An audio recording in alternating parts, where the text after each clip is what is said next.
Hi, everyone. This is Merril Hoge, and you're listening to Like a Farmer.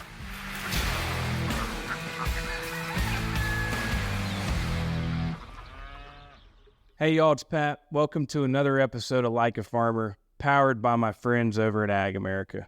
Before I introduce you to my special guest today, continue to listen on Apple Music, Spotify, however you're listening to me, and follow us on socials, and continue to follow me on this journey to support our farmers.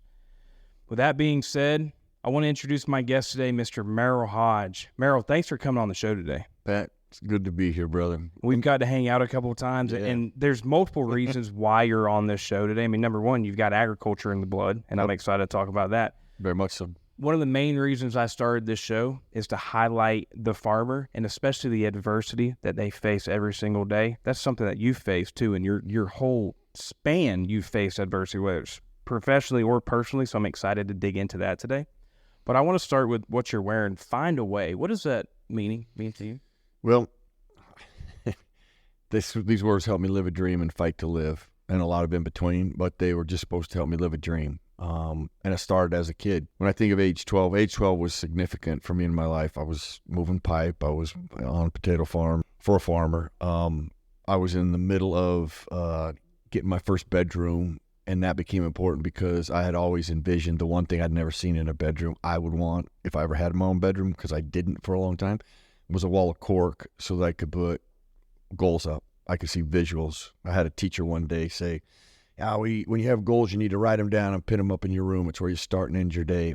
And the first time I heard that, I was like, God, that's a great idea. I would never thought of that. As a kid, I'm like, that's a great idea. But I got a brother in a bunk bed, so I ain't putting anything in my room right now until I get my own bedroom. Because I used to pray diligently every night that he would disappear, because then I would have my own bedroom. Just wondering. Doesn't mean I don't love my little brother. But when I finally got it, my dad made me a half wall of cork. So it was a wood chair rail, cork above it, and I was pinning up my goals. And I will play in the National Football League, and I call this my moment of truth in life. We all have them. We will have them more than once in life, where you have to make a decision or a commitment.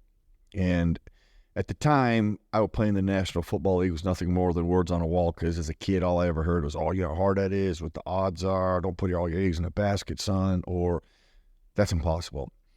And it was that moment of truth where I was thinking through that, all the things I had heard, and I'm like, then the words find a way pop into my head. And like, now let's find a way to do that. And then that day I committed to that goal.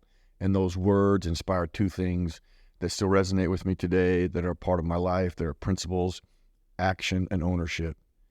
No matter what my circumstance is, no matter what I'm facing or I'm going after, we have a responsibility to do something about that, to change it, fix it, stop it, or start it. And then that ownership, where this is me, okay? I'm responsible for it. Like, nobody wants your dream or goal more than you.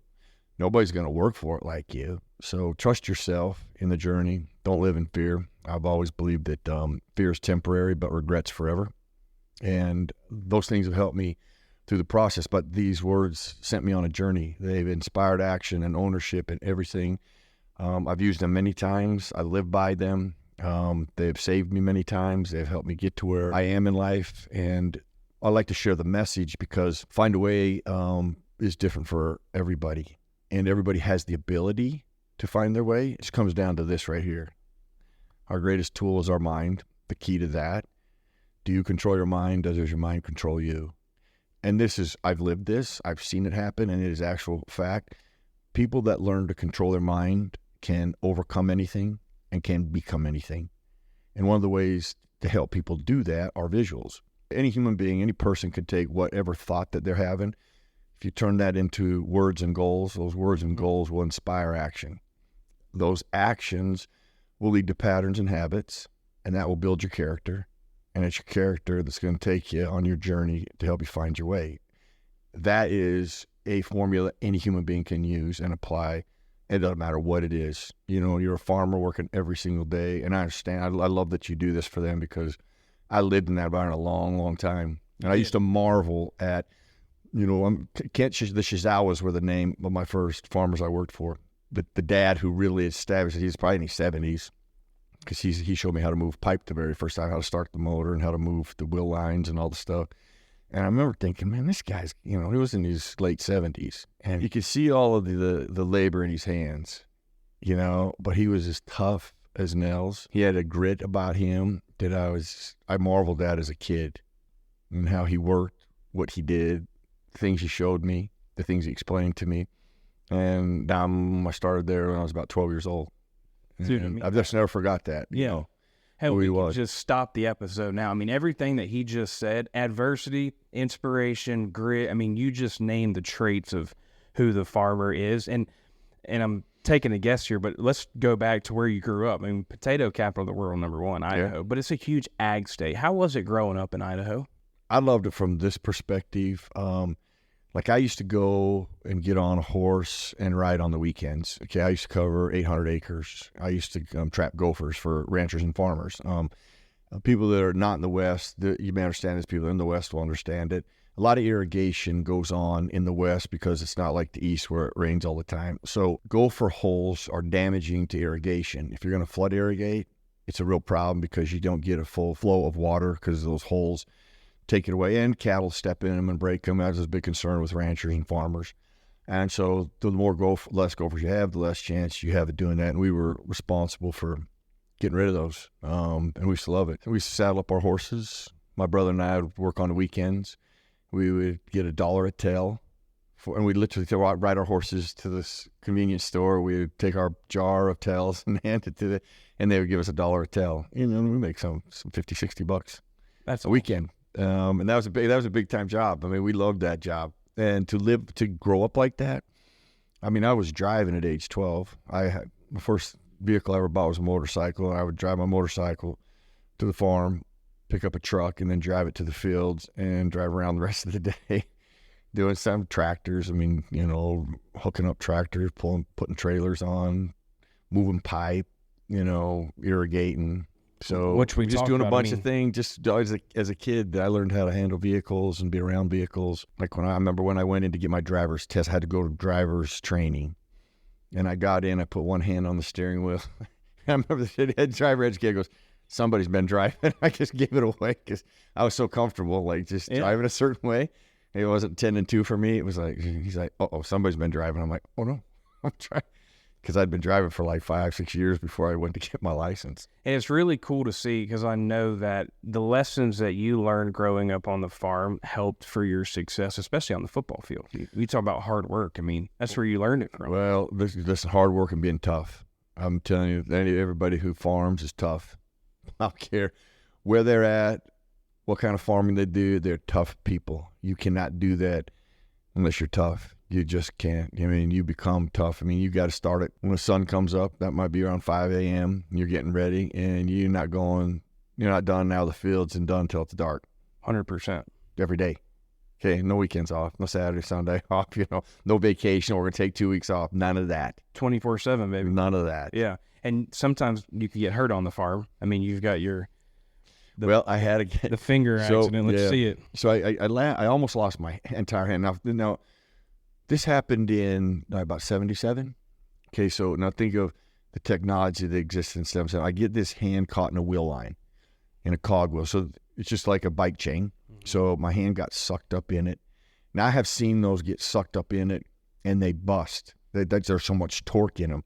I've never seen them stop. My hand got halfway in. In fact, I got to the point where one of two joints is going to go, either this joint in my shoulder or my elbow.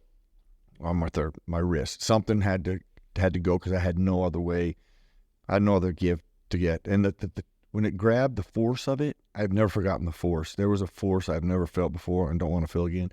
But when it grabbed my hand and sucked me up in there, then it just stopped. It was like somebody stopped the machine. And actually there was a relief valve that releases all the tension that you usually hit when you got done moving, so you keep all that torque out of it.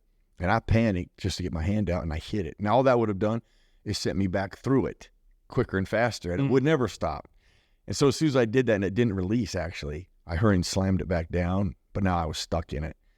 Now, this is, because you can't make these things up, I would never make this up.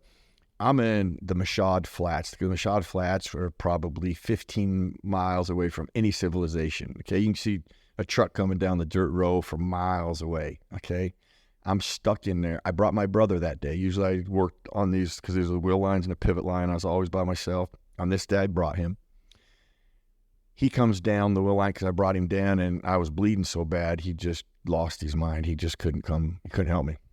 He literally couldn't help me. And in the process, I look over there and I'm like, what is that? I see a truck coming. It is my boss. My boss pulls up. Oh. He stops. He walks across. He's got a pair of pliers and a hammer. He walks across the field because we had just welded all the master links, but on this particular wheel line, we'd missed one, and that's the one I happened to be in. So he released the master link, dropped the chain, my hand came out. But my hand looked like a shredded hamburger. How he put that together, they thought I was going to lose my hand.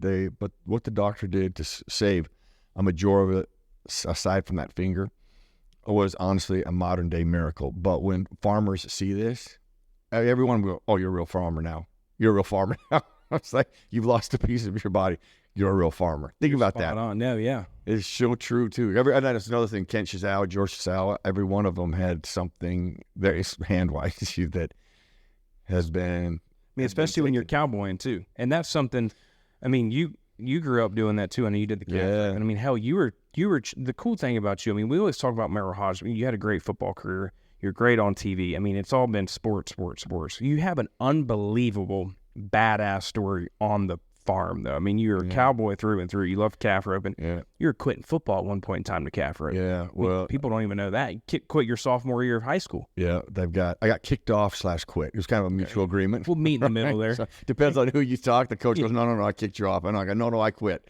And I'd already been, so Kent Shizawa, my boss, he was also a calf roper. He would rope on the weekends and go to various different rodeos and events. And I loved that because we were riding horses a lot. And I did a bunch of roundups. I mean, we branded cattle, we dehorned cattle, denutted cattle. I mean, hundreds and hundreds of heads of cattle that we used to do that. And so I thought, I've always really enjoyed roping, and I've always wanted to be a calf roper. So I'm like, let me try it. I'll try it. So I had him build me a trailer. I bought a horse, and I started to work on being a calf roper. You talk about, cowboy actions, how you can lose. Like, see, roping is one of those dangers where you can lose a finger, a thumb, and a heartbeat. Quick. Dallying and ropes. I mean, We got a lot of cowboys back home. Yeah, I used to worry about that all the time. And I think that was maybe some of my respect for it.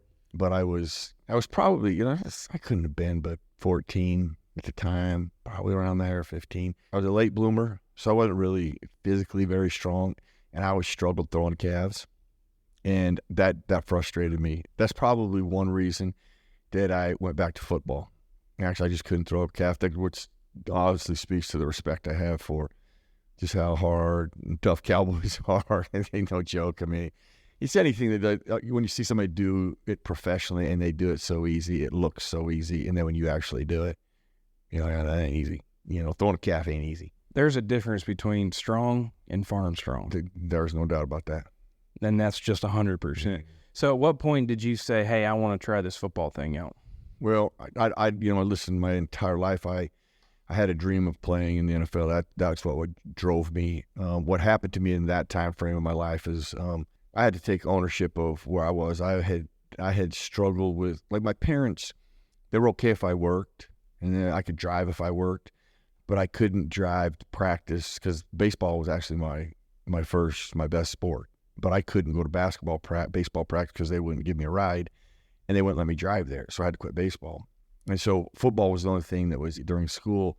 Had football not been during school, I wouldn't have played football. I wouldn't have been able to because I had to work. So football, in a way, was my one outlet that I loved, and I loved the contact of it anyway. I would have went that way anyway just because I loved the contact of it, where baseball was too slow for me, no contact. And that was my love. But I had run into, what's the best way to say this? I had a bad attitude. I had some bad things, didn't go my way. When I got kicked off the team, it was not about me. Everybody else did it to me. I was pointing fingers, casting blame, making excuses. That's why I know what the toxic blender is like. It's a toxic blender of disaster that has garnered no success from anybody ever, because I lived in it. And then once I realized, okay, I'm responsible to get myself out of that blender. I got myself in this, and therefore I got to get myself out. And I made that 180, then I realized what ownership is about, that I'm responsible for my changes. I'm responsible for things that have happened to me, even if somebody did it to me. I'm not going to harbor that. I'm going to change things, break chains, end cycles, and create a new path. And once I did that in my life, that changed for me. And one of them was like, I start thinking about the roping and football. Technically, you can rope forever. I mean, my brother he calf roped forever. So when I found that out, I'm like, wait a minute, I can only play football so long. So let me go get all my efforts into football, and then maybe I'll calf rope again one day or team rope one day. And you did that. And then, and you've been ingrained in that community, especially growing up in the state of Idaho. So you're playing ball in high school, and then you chose to go to Idaho State. Were you getting recruited by anybody else, or was it, I'm staying home and playing ball here? I bless your heart for saying you chose to go to Idaho State. I had no other choice but to go to Idaho State. I'm glad you put it that way. It's kind of you. I had one scholarship offer. It was Idaho State. It was Idaho State. And I was their third selection, too. I wasn't even their first. The other two selected to go. One went to Washington, and I think the other one went to BYU. And so I was left with the scholarship. Or I wouldn't have got a scholarship. So I got one offer. But you know what? It actually worked for me because my objective in college, or to go to college, was I wanted to play. I didn't care where I went. It didn't matter where I went. I just wanted to play because I knew that was the best chance for me to get to my next step of playing in the NFL. You got to play. So Idaho State gave me a chance to play. And you played good there. You got it done. Well, I started as a freshman. Then I got hurt. And I missed the last, 45 games. And then from my sophomore year to my NFL career, I played 13 straight years, never missed a practice, never missed a game. And this is what's so interesting. Like you grew up, and I'm not, when I say this, I'm not calling you this old guy, right? But everything has changed, especially in college football. Tell me your kind of thoughts and opinions on modern day college football. Whether it's the multi-team playoff now, or NIL is a huge thing, the transfer portal. What if you had a platform to say, hey, this is what college football is? What would you say? Well, college football has always been, there's a great pageantry to college football that I think that's what people gravitate towards, and they love the tradition of college football. I envision that as being ruined and will no longer exist in 5 years. The NIL has no structure, has no rules, it has no disciplines. Tell me one thing in life that works without rules, structure, and discipline. Nothing. Now, I'm not objective to athletes and players getting paid. I really not. Actually, when I was in college, I used to wonder, maybe this was confusing for me. I had one of my best friends had an academic scholarship. I had an athletic scholarship. He had a job. He could have money. He could do whatever he wanted. Nobody was going to take that scholarship from him. Mm-hmm. I had to work. I didn't have enough money, but I couldn't work. Because if I went and worked in times that I could, like on the weekend during the football season, I'm going to lose my scholarship. I'm like, how is that right? I got the same scholarship. He can do whatever he wants. He can get a job, and he can get through school much easier than I could get through. So I'm not opposed to athletes making money, and they help drive revenue, and they do. But to establish something with absolutely no structure and no rules and no foundation and guidance, you're asking for failure. You're asking for utter disaster. And what I think ends up happening, you're going to have a group of colleges up here that all have big-time money. There's college football, and everybody else is down here. Yep. That's going to have the pageantry of college football, the history and traditions. Goodbye. If you were playing in this day and age and NIL was a thing, what would your valuation be, you think? You mean what would I make? Yeah. What's Merril Hoge's valuation? If I have to use the circumstances, which I have, so if I go back and look, I probably won't get anything. I'd probably get a little stipend of $1,000. Hey, y'all, it's Pat, and I'm back to talk about my great partner, Fresh from Florida. Food tastes better when it's grown closer to home. That's why when you look for the Fresh from Florida logo where you shop, you can rest assured that you'll find the freshest, best tasting, and highest quality produce you can get. In the field one day and at the store the next, Fresh from Florida produce goes directly from Florida farmers to you. And right now, sweet Florida watermelon, crunchy Florida sweet corn, and juicy Florida tomatoes are all in peak season, which means they're at peak perfection with flavors as vibrant as Florida's landscape. So if you want to step up your summer recipe with maybe a Florida watermelon and mozzarella salad, or maybe you're ready to fire up the grill, throw some of that sweet corn on it, or maybe you're looking for something simple like a cheesy baked Florida tomato, which is my favorite, with a little bit extra cheese, obviously. Go to freshfromflorida.com to get free and delicious recipes like these. And while you're there, you might as well check out to see what else is in season and see how you can support our Fresh from Florida farmers. And as always, don't forget, there is sunshine in every bite. Hey y'all, it's Pat, and I'm here to talk about one of my favorite companies in the world, AgAmerica. AgAmerica is your go-to financial partner for all things agriculture. As the largest independent financial firm dedicated to rural America, AgAmerica is changing the game of ag lending and leveling up financing options for farmers, ranchers, and landowners all across the nation. And I'll let you in on a little secret. The thing that sets this company apart from the rest is the people. They understand firsthand the unique needs of American farmers and ranchers because many of them grew up on farms themselves. They take a farmer-focused approach to finance, prioritizing relationships over transactions to help you build a stronger financial foundation for not only yourself, but for your family. So whether you're looking to buy land or secure working capital, AgAmerica has your back. Visit AgAmerica.com today to learn more and see how they can help you achieve long-term financial success. Because don't ever forget, when farmers thrive, we all do.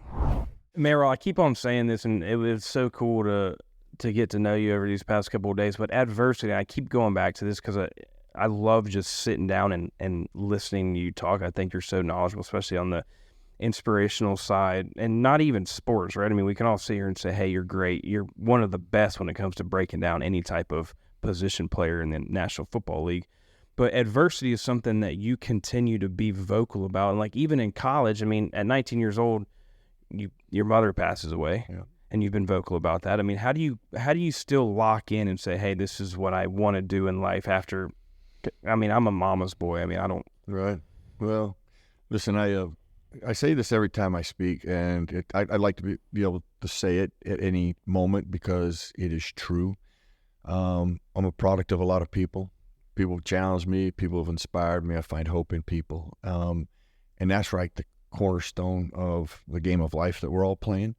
So in moments like this, I like to share messages that somebody might be able to take and use and apply to their life, because I've had so many people, like a Walter Payton. I'll give you a story of Walter Payton, who I idolized as a kid.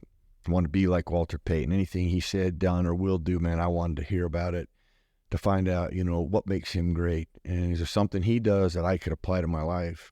And I remember he was putting out a tape called Winning in Life. He just become the all-time leading rusher in the National Football League. I heard about the tape. He's going to talk about three things: family life, charity work, and how he trains. Well, I'm a kid. I'm like, I don't care about the other two, but I care about how he trains. I can't wait to get the tape. I get the tape, I plug it in. I didn't realize there's an interview process. But the first question the interviewer asks him, what makes you better than everybody else? I'm like, oh my gosh. Like, if I had that chance, that's what I would want to know. Now, I don't just assume everybody knows who Walter Payton is, so I like to share this about him. Mm-hmm. This was always said about Walter Payton. He's not the biggest. He's not the strongest. He's not even the fastest. He's just the best. Now, as a kid, that is confusing. I'm like, wait a minute. Everybody bigger, stronger, faster than me that is always better than me. How can you be the best in the world and beat the best in the world? How is that? After he was asked, what makes you better than everybody else, he said something as profound as I've ever heard a human being say it, and I've never forgot it. In fact, I made it a part of my makeup. He's like, I want it more than they do. Every day of the week. On Monday, Tuesday, Wednesday, Thursday, Friday, and Saturday in the off season, when I go run that hill at 7 o'clock in the morning, I want it more than they do. In the off season, there's not 65,000 fans in the stands watching me practice. I want it more than they do. Monday, Tuesday, Wednesday, Thursday, Friday, and Saturday. Then Sunday at 1 o'clock when you get to see me, you better believe I want it more than they do. Man, I hit pause on that. Okay, that is a mindset. That is an absolute choice. That is a relentless commitment to whatever your craft, your profession, or your love is. Every day, you will be committed to whatever work, whatever action is going to require to get you to where you want to go. Not when it's convenient for you, not when it works for you, every single day. Okay, let's go back to farming. When it's raining, it's miserable outside, farmers get a day off? Absolutely not. Never.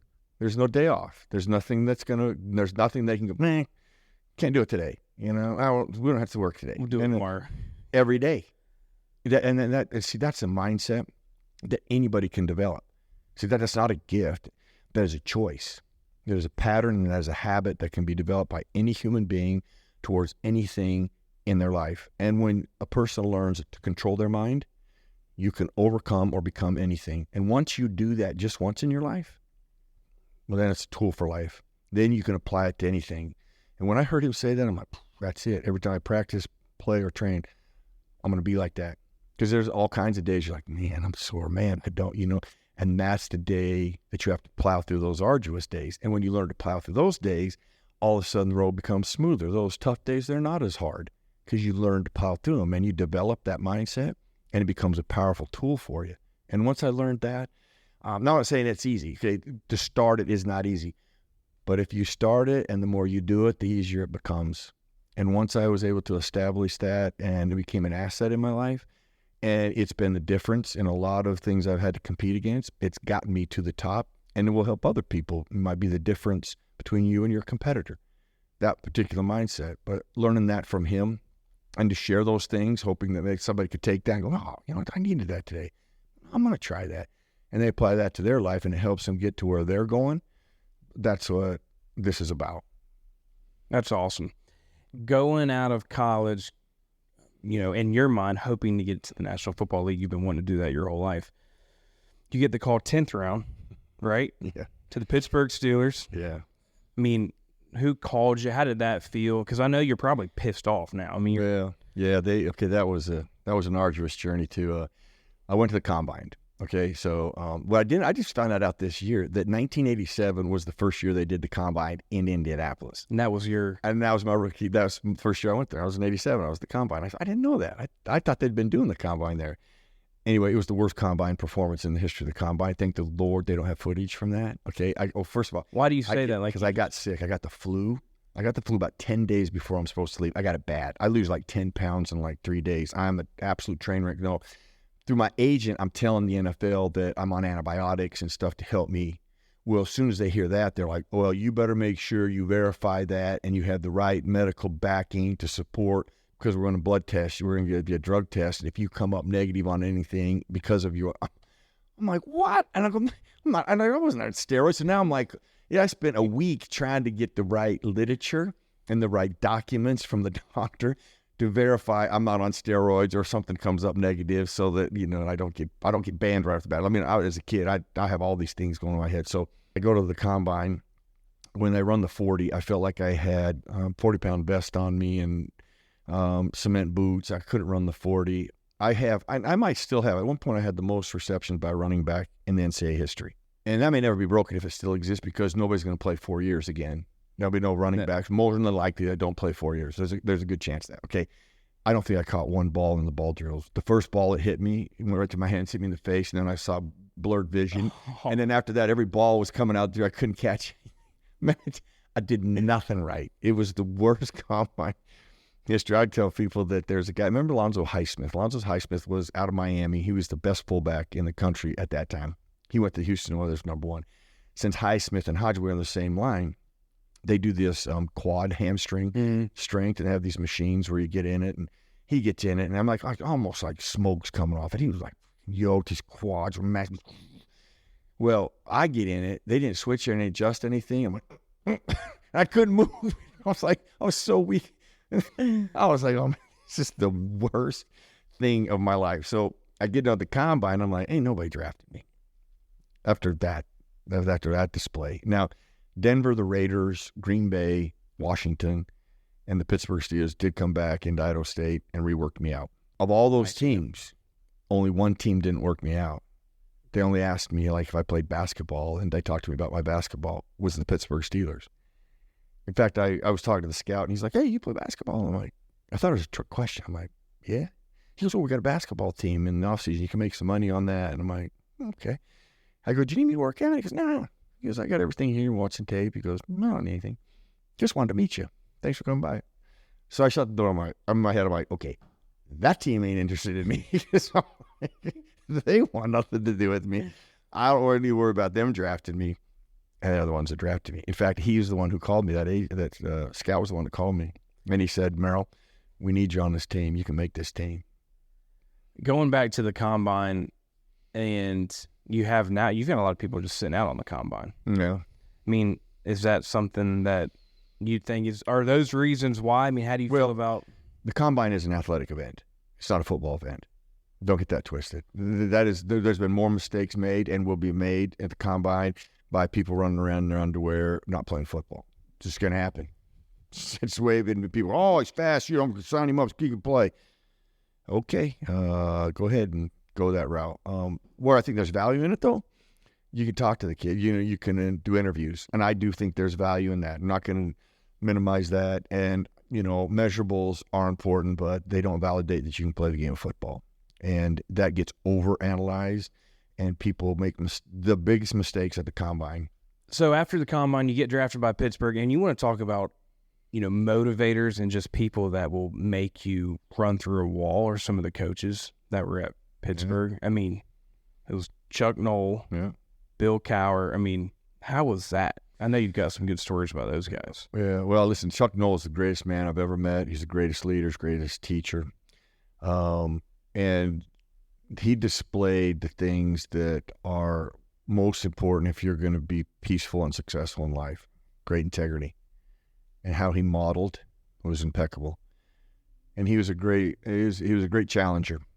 He's a great teacher and I tell people I learned more about who I am as a person by the challenges and things he taught me about being a better person than being a better football player. He was all about your life's work, and you're going to do other things in life a lot longer than play football. And he was very adamant about that. He was sincere and genuine about it. He wanted to develop good people along with good football players. And I was 21 years old when I sat down at my first meeting, and I thank my younger self for being smart enough to know to take notes, that you're never going to run into anybody like this again. And I never have. He was, and a lot of the principles and things I have learned from him, I applied into my life still to this day. And then Cowher. Yeah, well, see, when Bill Cowher came in, Bill comes in, and we actually, as players, we kind of feel bad. We're like, gosh, damn, I'd hate to be him. You got to come after Chuck Noll. Man, how do you trump that? How do you do that? And I have all the people I know in coaching, and I know a lot of great ones. I worked with a lot of great ones, and I know a lot of coaches. I know of nobody that could have done it like Bill Cowher. Nobody. I mean, Bill was great at? Bill was Bill. And Bill had respect for Chuck Noll, but he said, here's how I'm going to do it. This is what we're going to do. He met with all of us individually, which I thought there was value in that, got to know us. And he was consistent. There's three things. Most people will kind of forget what you said. A lot of people might forget what they saw you do, but nobody will forget how they made you feel. And Bill Cowher made you feel important. Bill Cowher fought for me many times as a player, and I've never forgot that. That made me want to fight for him more. It got more out of me as a player, made me a better player, because he lived up to his word. I wanted to live up to my word and do my best for him. Very few players get to play for 2 Hall of Fame coaches, and I was one of them. Pittsburgh does such a great job when it comes to that. I mean, you talk about an unbelievable football city. What do you think about the current state of the Steelers right now? We got 15 quarterbacks. Yeah, I know. Well, this is where they are now from a structural perspective of how you have to win in this league. I think they're going about it in the right direction. You got a quarterback who has a lot of experience in Russell Wilson, okay? But where was Russell really his best at? He's best when he's complementing a great run game and a great defense, okay? So they're building a running game. Now, that's not going to be the best in football right off the bat. You might have 2 offensive linemen that are rookies, okay? 5 guys working as one doesn't just happen overnight. That's going to take some time. But their overall thought process to run the ball and then do run action, play action, boot action off of that, then you're going to get a great compliment. You get to control that. One of the most important aspects in our league in the NFL, you got to control the tempo of the game. is one of the most critical components to win consistently.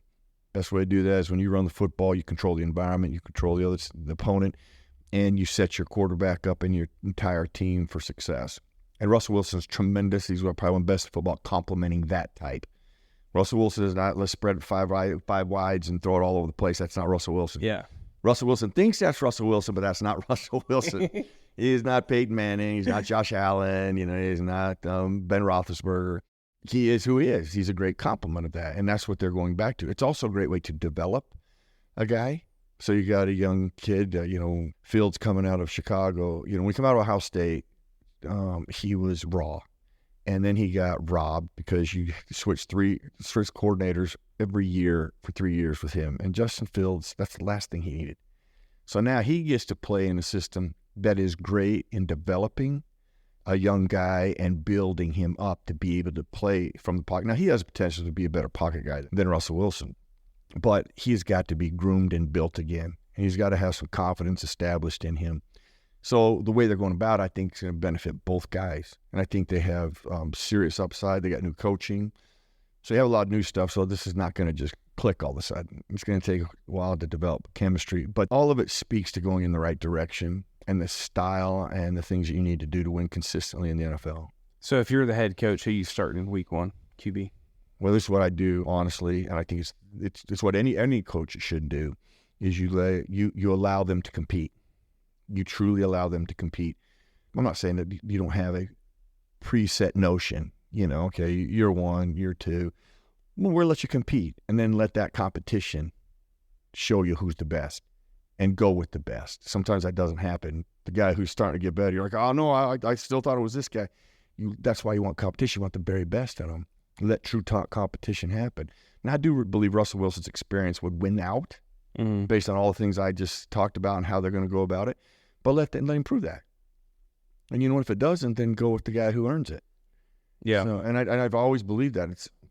Russell Wilson walked into that environment in Seattle. When he went to Seattle, 3rd-round draft pick, they just got the kid from Green Bay, paid him a ton of money, but they let him compete. And who wins the job at the end of the year? Russell Wilson. At the end of training camp. That's true. Because they let him compete. So I just think that in this scenario, a fair evaluation, let him compete. You're going to get the best out of Russell Wilson, and you're going to get the best out of Fields. Steel City. I love that. Yeah. And then after Pittsburgh, you played the stint in Chicago. Yeah. And that came to an abrupt halt. Yeah. Well, my career ended because of improper care, head trauma. People will say, oh, in the media, they say, well, concussion ended his career. No, it did not. The Monday night game in Kansas City, I had my first head trauma, okay? I played after that, so that did not end my career. What ended my career is somebody allowing me to return to play too soon without properly evaluating me before I played. That ended my career. And what most people don't realize in my career is that when I left that game in Buffalo, we were playing the Buffalo Bills on that day, is I went into cardiac arrest in the locker room. And I laid in intensive care for days. I had to learn how to read again. And I lost my purpose and my hope. At age 30, I had to start all over. It took me literally several years to learn how to really read and get back into. Even looking at, like on my checkbook, you talked about, it was emotionally, it was one of the darkest places I've ever been. I was as empty and dark as you could be, laying on a couch, feeling sorry for myself every day. And in that moment, again, it wasn't until I found responsibility and getting myself up off that couch did things change for me. Like accepting a call that had come in and making a call that might help me. But until I make that first step, I was still on that couch. Like nobody was going to get me off that couch. And once I realized that, that's when things changed for me. But so I know when people are talking about where they might be from a mental aspect, that it all starts with you, though. It does start with you making that first step. I'm not saying that first step, then it's over and it's easy. It was a 5-year journey of me digging myself out from where I was emotionally. But it was that first step that was the most critical, and I had to make it. And when people are in that state, you have to make the first step. Now, there's going to be help and ways to get out of it, but you got to make that first step and effort that way, and then let other people help you, and then let other things help you through the journey to get back into feeling better about yourself. You're spot on. And I always like to bring back, one of the main reasons why we started the Like a Farmer show. I mean, you got two objectives. You want to celebrate the farmer, but you want to educate the people. And mental health in agriculture is one of the most important topics that don't get talked about. So I really appreciate when you say things like that, and it's something that nobody cares to talk about. And I think that's huge. I really do. I tried to help the government actually with a program. It was a long, arduous program. And when I met with them, one of my first things was like, hey, listen, we could create the best program in the world, okay? But if we don't establish ownership in this process, meaning the person, me, I'm going to go, okay, yes, I'm going to do my part. And if you're going to help me, I'm going to at least do my part, and we're going to go about this together. We got a shot. If this person never just takes ownership and they stay in that darkness and they keep pointing fingers, casting blame, and making excuses, we're never going to help them. Just, we got to accept that, okay? People need to take ownership of getting themselves out of that or off that couch or that first step. Because actually, once that happens, then you start to breathe some freedom and some excitement about yourself. Does that happen to me? And once I started to do that, I'm like, oh my gosh, that's so much better than being on the couch. And I'm not saying that I didn't have tough days, but go back to that mindset of Walter Payton, using those things in football. Now I get to use it in life. I got to plow through that day. I'm going to get to me another day. And then you start surviving that day. You get another day. You feel better about yourself, stronger about yourself. People help you. That's where I find hope in people. There's people along the journey that I credit. Lynn Swan gave me my first call because he knew I was into broadcasting. And I had not returned that call. I'd been on the couch feeling so bad for myself. I didn't even return that call. I didn't even acknowledge the call. Well, that's the first call I made, returned back, and met him in Champaign, Illinois when he was part of the ABC crew. I went and shouted him in Illinois when they played, Michigan and Illinois played. And that was kind of started my broadcasting career. But anyway, now people helping me, but I had to do the initial step of getting off the couch, making the call, and then people help me. Find a way. We'd like to take a minute to talk about Blue Otter sunglasses. Blue Otter sunglasses are the shades of choice for country superstars like Luke Combs, Cody Johnson, Riley Green, and Hardy. With Carl Zeiss scratch-resistant lenses, Blue Otter has partnered with AgAmerica to create the Like a Farmer frames, which benefit farmers and ranchers in rural communities. 10% of each purchase of the Like a Farmer Blue Otter sunglasses goes to AgAmerica Giving. Go to blueotterpolarized.com and search Like a Farmer. You can also go to likeafarmer.com and click on merch. I'm excited to talk about the broadcasting too, but first, I want to play a game. Called This or That, presented by AgAmerica, presenting sponsor of the show. Love AgAmerica over there. And you want to talk about a company that's been for the farmers since day one, celebrating them on the good times, helping them on the bad times. I mean, it's been AgAmerica. So everything that you're saying here resonates with that whole company and the culture that they bring to the farming community. So love that you're saying that. This or that, I'm going to ask you, would you rather have this or that? And you just have to choose. First one. We've talked about him just recently. Chuck Noll or Bill Cowher. You got to choose one. Who you going with? Oh, gosh, damn. Chuck Noll. Yeah. And That ain't easy. Yeah. That ain't easy. NFL training camp or moving irrigation pipe? NFL training camp all day, 5 days a week, you name it. Yes. Would you rather do broadcasting or inspirational speaking? Inspirational speaking. Why is that?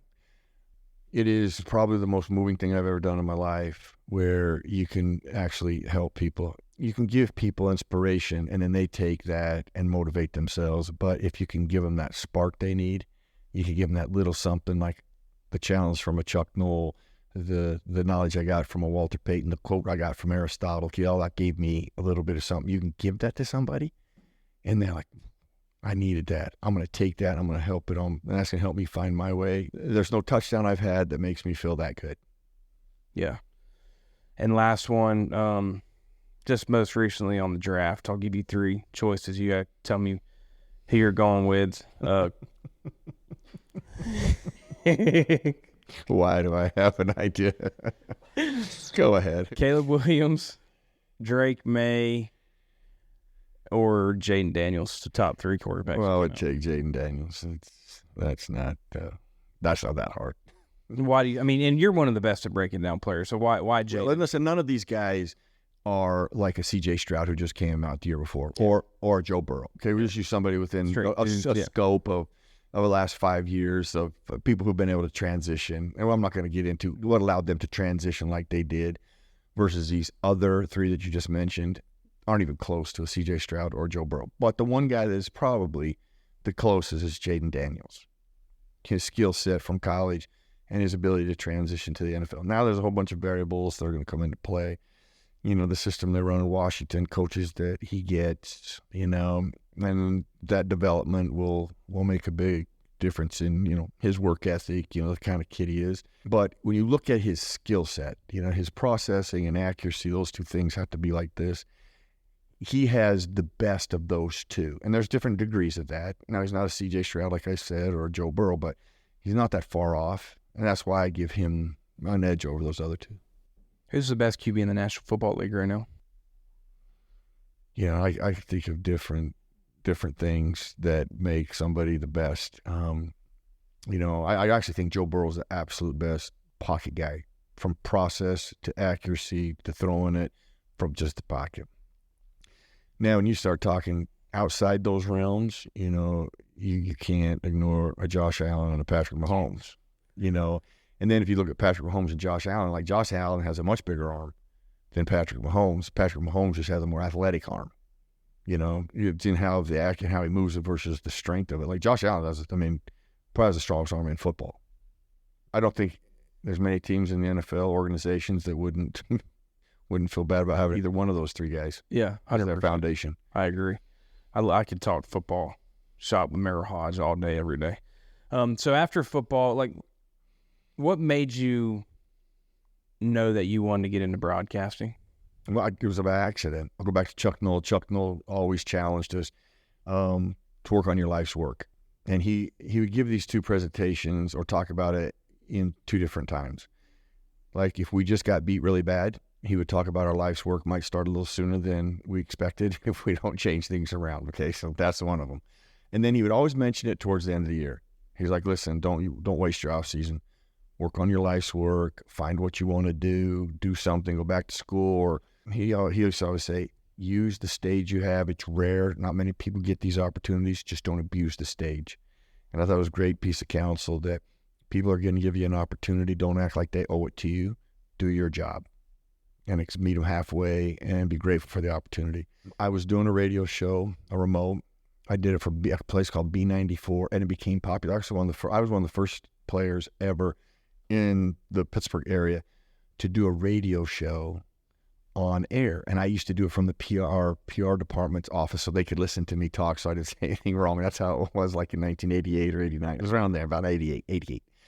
And this rock station is the biggest station in Pittsburgh. It becomes popular. So I was at another remote with them, DVE, and they go, hey, what does B94 pay you to do that?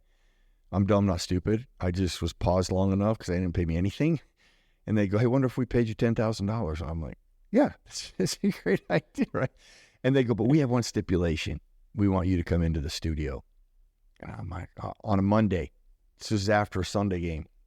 I got to be down in the stadium by 8 o'clock. I'm already getting up at like almost 7. Now I got to get up at 6 because they want me in the studio at 7.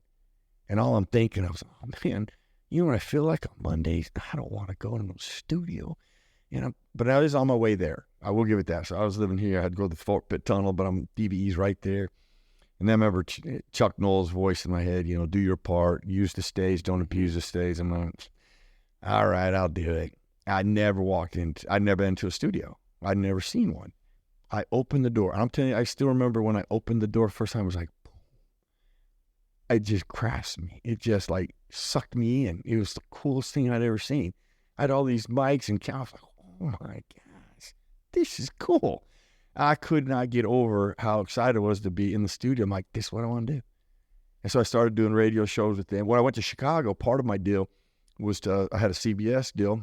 I did pregame and postgame, and I did a 2-hour Monday night radio show at Walter Payton's restaurant as part of my package when I went to Chicago because I'd been working on my broadcasting over the last 8-9 years. And so it started to evolve. So I stumbled into it by the journey and challenge of doing something about your circumstance. Because I think we all know what the results are if you do nothing. Well, doing something, you're either going to get to where you're going or you're going to stumble across something you never saw coming. I stumbled across something I never saw coming because I was doing my part. I love that. And how'd you end up at ESPN? Well, when my career ended, actually the guy who gave me my broadcasting start was Mr. Rooney. I was the first broadcaster player in the booth for the Pittsburgh Steelers. It was not Tunch Ilkin. A lot of people think it's Tunch Ilkin. It was me, Myron Cope, and Bill Hillgrove. I did that for a year and a half, and in the process, do you remember a guy named Roger Craig, Pony Express? He was a good friend of mine, and he had some relationships with ESPN, and they had just launched ESPN2. They came in and interviewed me, and they hired me to launch ESPN2 and launch college football. And about a year into that, Sean Gale, who was a teammate of mine in Chicago, was doing the matchup show, decides he doesn't want to do the matchup show anymore about 3 weeks into the season. So I was the only one with NFL experience that they could move out of college into the NFL, and I became full-time at ESPN.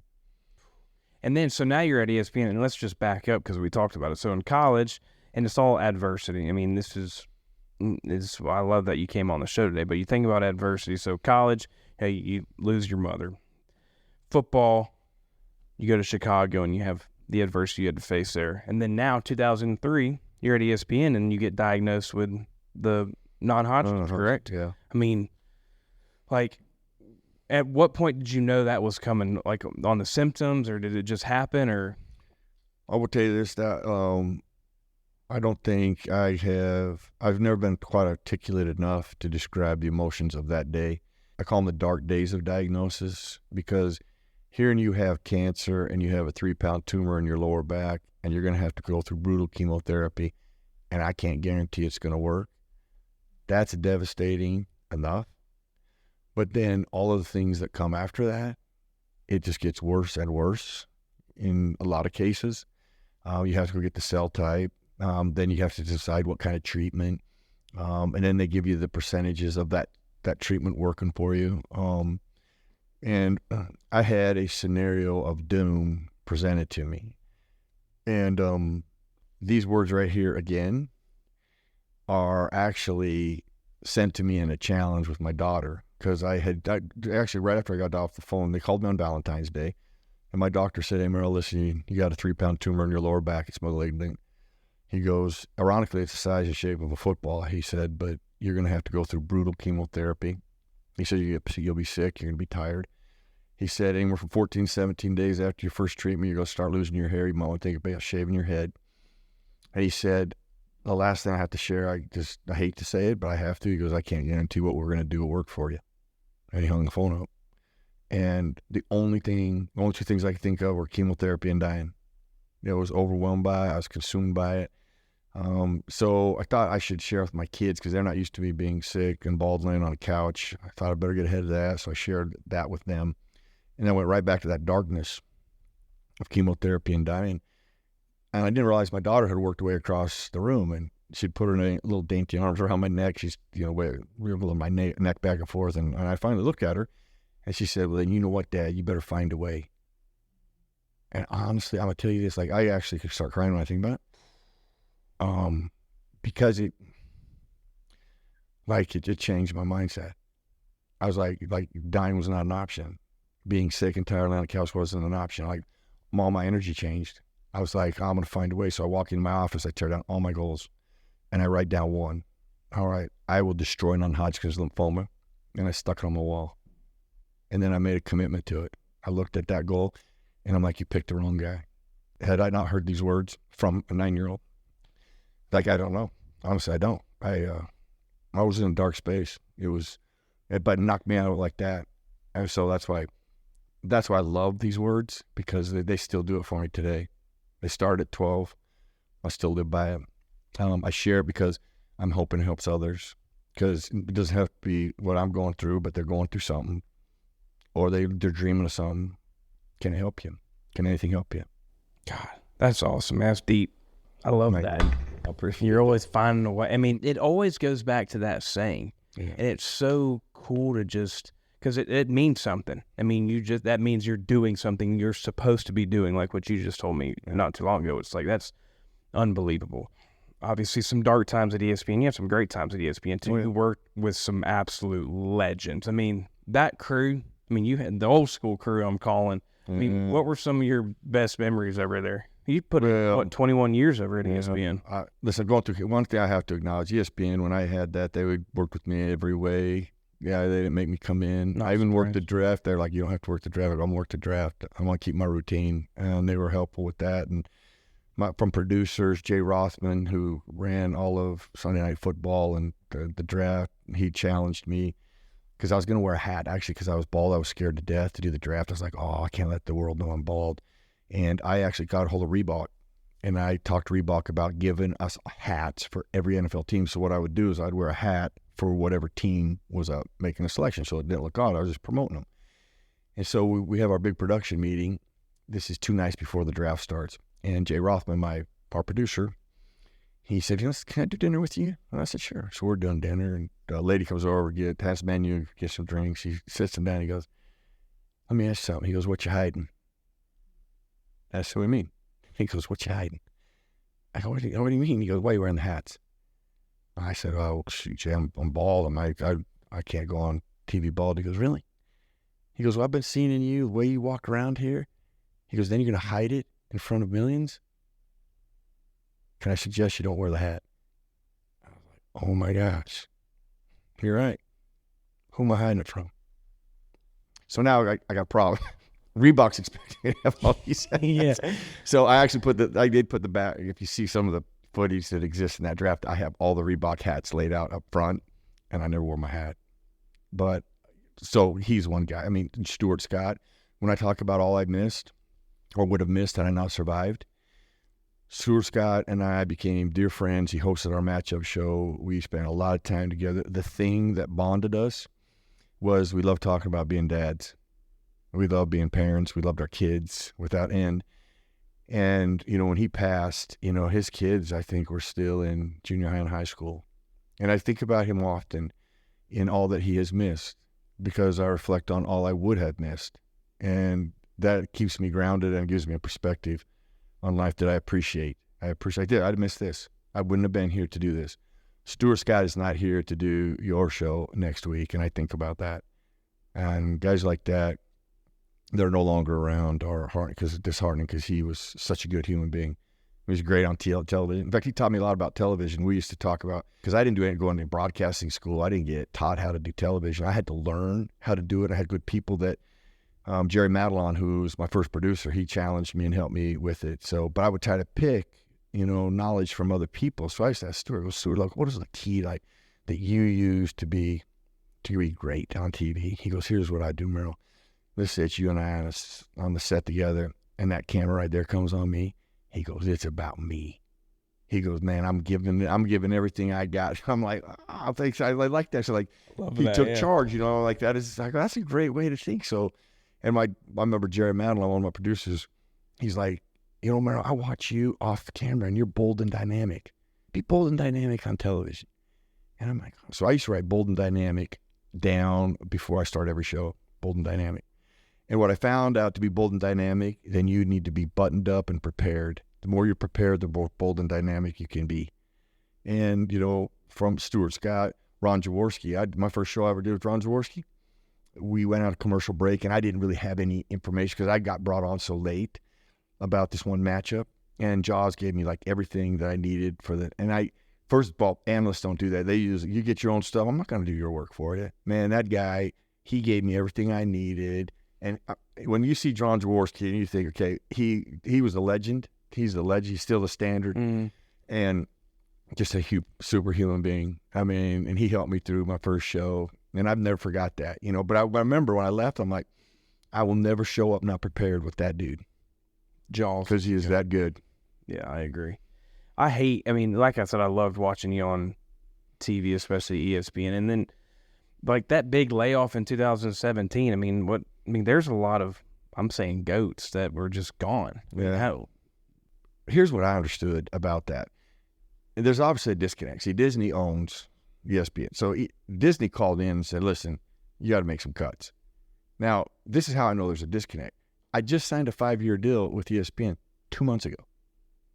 and Disney comes down and says, hey, get rid of people.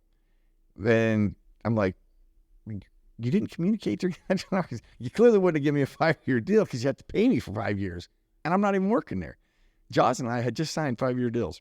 We both said, hey, had ESPN said, we're going to put you on radio, we'd have quit. We'd have went back and quit. I go, you could have got rid of us easier than just let us go. But I don't know. I don't know all the particulars. But here's what I did hear and find out. From a numbers aspect, they just took our numbers and they put them to the other side. So it looked like a plus versus a minus.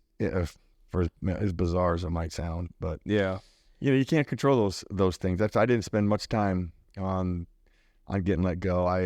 It was a game changer. Yeah, you always have a plan on what's next. I mean, I know Merril Hoge. Okay, this is over. Next chapter. Like, did you know what you wanted to do? Or yes, well, I had been that. Okay, that was different than when my career ended in the NFL. At age 30, I had no purpose, no hope. That was a dark, dark space. Now, I learned in that area how to reboot, how to rebuild, and how to create your life's work. Okay, so that was an arduous journey. Okay, so I learned from that. I knew it wasn't going to be hard the next time, but I'd been speaking already, and I'm like, man, I want to do this. When the time comes right, I'm going to do this. Now, the reason that I wouldn't leave ESPN just to leave them, because 0.016% of eligible drafted players get drafted in the NFL, and only 30% of those make it. There's about 1,900 jobs. Okay, that is not a lot of jobs. In broadcasting, on a national level, if I say 100, there's not 100, but it's harder to be a broadcaster on a sport that's on a national stage than it is to play in the NFL. So I'm like, why would I want to leave that? There's no, you know how many people want my job? I mean, I might as well do it till they get rid of me, which they did. And I go, when they get rid of me, speaking was what I had been working on, and I was going to go all into once that happened. I thought I would be done after that last 5 years. They let me go sooner, so I moved into speaking a lot quicker. And that transition, based on the experience I already had, was just so much easier. You've got a purpose in what you're doing now. I mean, it's unbelievable what you have done, what you're working on. I mean, what projects are you shout out Kathy. You got a great PR person who takes care of all our clients. Love Kathy. She's brought a bunch of guests on this show, so I got to make sure go get her. Kathy happy. But I mean, what projects are you working on right now? Well, really right now, my entire focus is sharing the message, find a way to speak.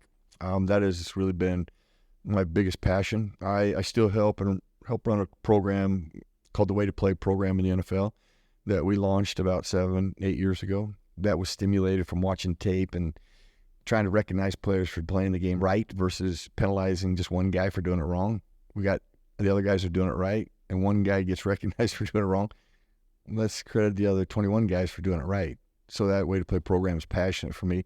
And I still do stuff for the Steelers organization from a social perspective and breaking down tape and current matchups and post matchups, and still love doing that. And I still do my show at DVE that I've been doing for like 33 years, where it started. That's awesome. I mean, and like I love that Pittsburgh's got you breaking down tape. I mean, like I said, you're one of the best, and it's so cool to see. What would you say, and we're wrapping up the show, and I really appreciate you coming on, but you've got the agriculture background. You've got more motivation in you than I've ever seen you. I'm going to run through this freaking wall when you leave because you got me pumped up. But what's like a message you would say to the farmers out there that are working for us 24/7? Well, if there's one thing that I would want them to know, just because you may not think that people recognize you. Like, there's not a time I don't walk in the grocery store. I always start over in the produce area, and there's not a day that I don't see what's the price of potatoes or corn that I don't think of my farming experience or the farmer right now that's provided all that. Okay, when you serve others, I don't think there's any greater thing you can do in life than when you serve others. Farmers serve others. Now, what is hard with that is, and this is another thing that I believe in, you can't keep score in life. You just had to understand the value that you're bringing. You bring enormous value to the human race, and you serve and you give to people. Very few people do that or will do that without keeping score, and farmers do that. Mic drop. I mean, I love it. He gets it. I appreciate you coming on the show. My pleasure, brother. I'll tell you, I love what you're doing. I love it because your audience is good people just like you, and because I've got to work with them and be a part of them. So I'm glad you're doing this for them. Appreciate it, man. And My you're pleasure. you're a complete badass. I mean, it's been cool to spend some time with you. Hell, even at the softball game the other day. I mean, you take care of yourself. You're probably the best shaped guy in there, right? And you're older than them. Don't get me wrong, but you keep in great. Let's not get it twisted, right? Yeah, let's not get that twisted. But you keep in great shape. You're badass, and I'm lucky enough to call you a friend now because I know if I need some motivation in life, I know who to call. And that's You Merril holler at me Hoge. anytime, brother. We'll play some golf next time, too. We'll do a better job planning. We'll get it on the golf course next time. You're absolutely right. And that wraps up this episode of Like a Farmer. As always, continue to listen on us on Apple Music, Spotify, however you're listening to me every single week. Continue to follow us along on our socials. Comment, subscribe, share, do whatever you got to do to be like a farmer. Boom. Dude, man, that was awesome, man.